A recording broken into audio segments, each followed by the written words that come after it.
హైదరాబాద్ లో జరగబోయే మనీ మంత్ర money manifestation classes కి ఇప్పుడే కాల్ చేసి రిజిస్టర్ అవ్వండి.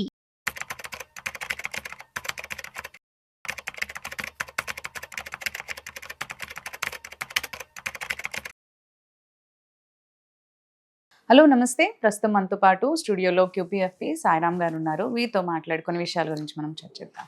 హలో అండి, నమస్తే. నమస్తే మేడం. సో ఇప్పుడు మ్యూచువల్ ఫండ్స్లో ఇన్వెస్ట్ చేస్తూ ఉంటారు అండ్ ఆబ్వియస్లీ గెయిన్స్ వస్తూ ఉంటాయి మనకి. అండ్ గెయిన్స్ మీద మనకి ట్యాక్స్ కూడా పడుతూ ఉంటుంది. సో దాన్ని ఎలా మనం రిడ్యూస్ చేసుకోవచ్చు, దాని ప్రాసెస్ ఎలా ఉంటుంది అసలు? సో మనలో చాలా మంది ఏంటంటే ఇన్వెస్ట్ చేసేటప్పుడు ట్యాక్స్ అనే విషయాన్ని కంప్లీట్గా మర్చిపోతారు. రైట్. బట్ మనకి ఫైనల్గా చూసుకోవాల్సింది ఏంటంటే ట్యాక్స్ కట్టగా నాకు ఎంత రిటర్న్ మిగిలింది. సో అది మెయిన్. ఓన్లీ రిటర్న్స్ క్యాలిక్యులేట్ చేస్తూ ఉంటారు. రిటర్న్స్ క్యాలిక్యులేట్ చేయడం తప్పు. Post tax return is the correct figure. Right. So మీకు ట్యాక్స్ ఎఫెక్ట్ ఎలా ఉంటుందో నేను చెప్తాను మేడం ఒక చిన్న ఎగ్జాంపుల్తో. రైట్. మనకి few years back tax saving schemes బాగా పాపులర్. అందులో ఏంటంటే 5 years FD ఒకటి ఉండేది. ఓకే. వర్సెస్ దానికి ఆల్టర్నేటివ్గా నేషనల్ సేవింగ్ సర్టిఫికేట్ ఉండేది. సో ఇది కూడా 5 years ఉంటుంది.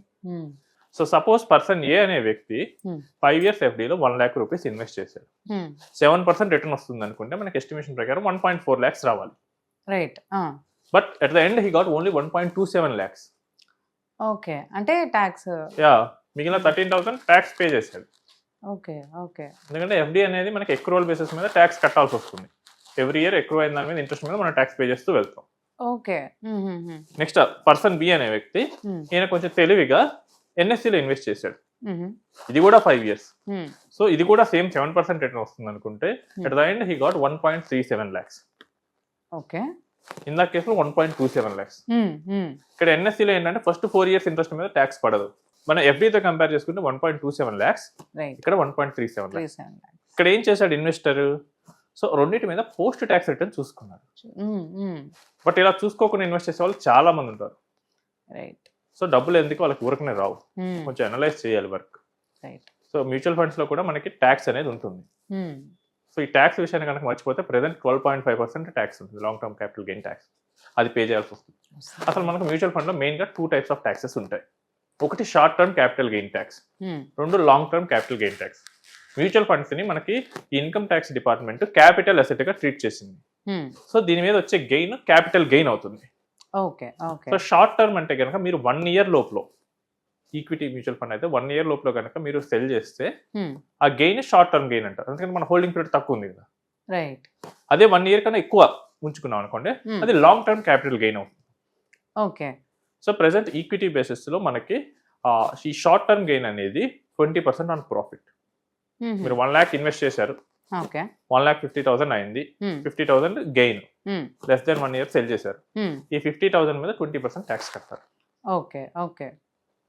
అదే లాంగ్ టర్మ్ 1 year కన్నా ఎక్కువ ఉంచుకున్నారు, సో అప్పుడు మీకు లాంగ్ టర్మ్ గెయిన్ అనేది వస్తుంది. రైట్. నెక్స్ట్ మనకి మ్యూచువల్ ఫండ్స్ లో మెయిన్ గా 2 types ఉంటాయి, equity oriented schemes, debt oriented schemes. Okay. So ఈక్విటీలో ఏంటంటే మీకు ఇందాక చెప్పినట్టు షార్ట్ టర్మ్ అయితే 20%, లాంగ్ టర్మ్ అయితే 12.5%. ఓకే. ఈ 12.5% కూడా ఫస్ట్ 1.25 lakhs ప్రాఫిట్ మీద ఉండదు. నాకు ప్రాఫిట్ కనుక 2 lakhs వచ్చింది అనుకోండి, ఫస్ట్ 1.25 lakhs ఏం ట్యాక్స్ ఉండదు, మిగిలిన 75,000 మాత్రమే ట్యాక్స్ కట్టాల్సి ఉంటుంది. ఓకే. అది కూడా నేను 75,000 కి 12.5% మాత్రమే. నెక్స్ట్ డెట్ ఫండ్స్ ఉంటాయి. సో డెట్ ఫండ్స్ ఏంటంటే irrespective of short term are long term ఆ వచ్చే క్యాపిటల్ గెయిన్ మీ ఇన్కమ్ యాడ్ అవుతుంది. సో మీ ఇన్కమ్ కనుక 30% స్లాబ్లో ఉంటే 30% కట్టాలి. మీ ఇన్కమ్ కనుక అసలు ఏమీ లేదనుకోండి, ఏమీ ఉండదు ట్యాక్స్. సో చాలా మంది ఏంటంటే ఈ డెట్ ఫండ్స్ అండర్ ఎస్టిమేట్ చేశారు. ఇప్పుడు మనకి న్యూ ట్యాక్స్ రెజిమ్ వల్ల చాలా మందికి 12 lakhs లోపల అసలు ట్యాక్స్ పడదు. So A person who is having income less than 12 lakhs can invest in debt funds. అదే FDలో చేశారనుకోండి ట్యాక్స్ కట్టాలి. అదే ఇందులో చేశారనుకోండి ట్యాక్స్ కట్టాల్సిన అవసరం ఉంది. నెక్స్ట్ ఇందులో TDS కట్ అవ్వదు, FDలో TDS కట్ అవుతుంది. అండ్ నెక్స్ట్ వచ్చేసరికి మనకి ఈ ట్యాక్స్ రిడక్షన్ స్ట్రాటజీస్ మనం మెయిన్గా 3 రకాలుగా చూసుకున్నాం. ఫస్ట్ వన్ వచ్చేసరికి ఆఫ్సెట్టింగ్ ద గెయిన్స్. అంటే మనకేంటంటే ఒకవేళ ఏదైనా ప్రోడక్ట్లో మనకి లాస్ వచ్చింది, దాన్ని గెయిన్తో మనం క్యాన్సిల్ చేసుకోవచ్చు. మనకి ఇన్కమ్ ట్యాక్స్ ఈ ఫెసిలిటీ అయితే ఇస్తుంది. సో మనకి గెయిన్స్ లాసెస్ 2 రకాలుగా ఉంటాయి, షార్ట్ టర్మ్, లాంగ్ టర్మ్. ఇప్పుడు నాకు ఏదైనా షార్ట్ టర్మ్ లాస్ వచ్చింది, దాన్ని నేను లాంగ్ టర్మ్ గెయిన్తో కానీ షార్ట్ టర్మ్ గెయిన్తో కానీ క్యాన్సిల్ చేసుకోవచ్చు.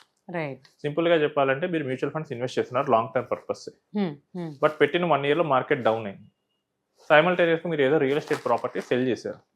రియల్ ఎస్టేట్ ప్రాపర్టీ మీద మీకు 10 lakhs ప్రాఫిట్ వచ్చింది. రైట్. నేను మ్యూచువల్ ఫండ్స్ లాంగ్ టర్మ్కే పెట్టాను. నేను పెట్టిన తర్వాత మార్కెట్ పడింది, నాకు 2 లక్షలు లాస్ వచ్చింది. ఇక్కడ నేను తెలివైన ఇన్వెస్టర్ అయితే నేనేం చేస్తా అంటే నీ సెల్ చేసి వెంటనే కొంటా. సో అప్పుడు నాకేమైంది 2 lakhs లాస్ అనేది కవర్ అయిపోతుంది. అక్కడ 10 lakhs 2 lakhs సెట్ చేసుకుంటాను. అప్పుడు నేను కట్టాల్సిన ట్యాక్స్ టోటల్ ట్యాక్స్ తగ్గుద్ది కదా. రైట్. ఒకవేళ లాంగ్ టర్మ్ ఉంటే కనుక ఈ లాంగ్ టర్మ్ లాస్ ని లాంగ్ టర్మ్ గెయిన్స్ తో మాత్రమే నేను సెట్ ఆఫ్ చేసుకోగలను. సో ఇది మీకు చార్టెడ్ అకౌంట్ తో కనుక మాట్లాడితే కనుక ఈజీగా అర్థమవుతుంది. ఎందుకంటే taxation is not everyone's cup of tea. ఇప్పుడు చెప్పినా బాగానే ఉంటుంది, but at the end of the day tax consultant consult అవ్వాల్సింది.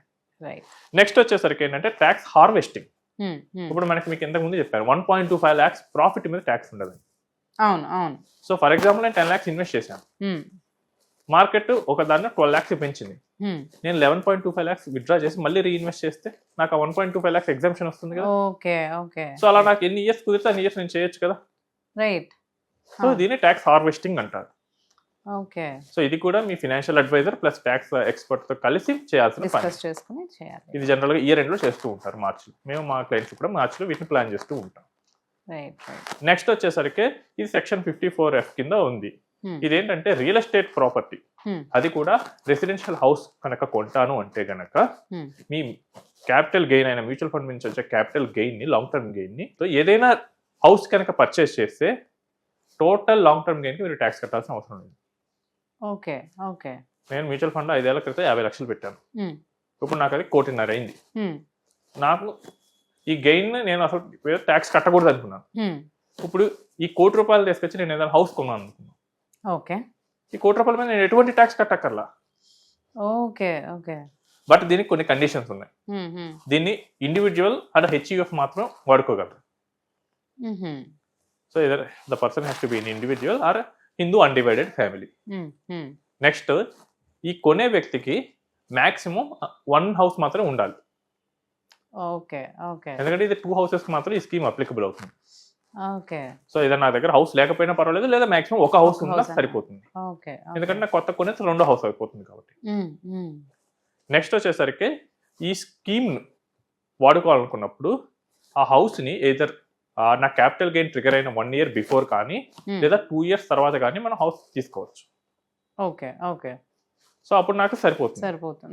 అండ్ నెక్స్ట్ నేను తీసుకున్న హౌస్ 3 years వరకు అమ్మకూడదు. కొంతమంది తెలివైన వాళ్ళు ఉంటారు, నేను ఎట్లా కొన్నా నెక్స్ట్ ఇయర్ అమ్మేస్తాను. అలా ఉండదు, 3 years వరకు అమ్మకూడదు. అండ్ ఒకవేళ మీరు హౌస్ పర్చేస్ చేస్తున్నారు లేదా మీరు ఓన్ కన్స్ట్రక్షన్ చేసుకుంటున్నారు, టైం పట్టింది అనుకుంటే ఈ ప్రొసీడింగ్స్ ని మీరు క్యాపిటల్ గెయిన్ అకౌంట్ స్కీమ్ లో ఇన్వెస్ట్ చేయాలి. CHGS అకౌంట్ అని ఉంటాయి బ్యాంక్స్ లో, వాటిలో ఇన్వెస్ట్ చేసి దాని ద్వారా మాత్రమే మీరు ఈ హౌస్ పర్చేస్ కి వాడాలి. ఇలా వాడితే కనుక మీరు లాంగ్ టర్మ్ గెయిన్స్ ని మీరు ఎగ్జామ్షన్ తీసుకోవచ్చు. నేను 2 months బ్యాక్ యాక్చువల్లీ ఒక ఆర్టికల్ చదివాను. సచిన్ టెండూల్కర్ వాళ్ళ వైఫ్ ముంబైలో ఒక చిన్న 2 BHK ఫ్లాట్ కొన్నారంట. దాని వాల్యూ ఆల్మోస్ట్ ఒక 30-35 lakhs ఉంటుంది. సో అంత హెవీ ఫ్యామిలీ నుంచి వచ్చిన వాళ్ళు ఆ చిన్న ప్లాట్ కొనడానికి ఏంటా రీజన్ అని చూసాం. సో జనరల్ గా ఏ ప్లాట్స్ ఎందుకు కొంటారు, క్యాపిటల్ అప్రిసియేషన్ వాళ్ళు కావాలంటే పెద్దవాడిలోనే కొనుక్కోవచ్చు. సో అది కాదు. నెక్స్ట్ రెంటల్ ఇన్కమ్ కోసం కొంటారు. వాళ్ళకి వచ్చే 5,000-10,000 రెంటల్ ఇన్కమ్ తో పెద్ద ఒరిగేది ఏమి లేదు.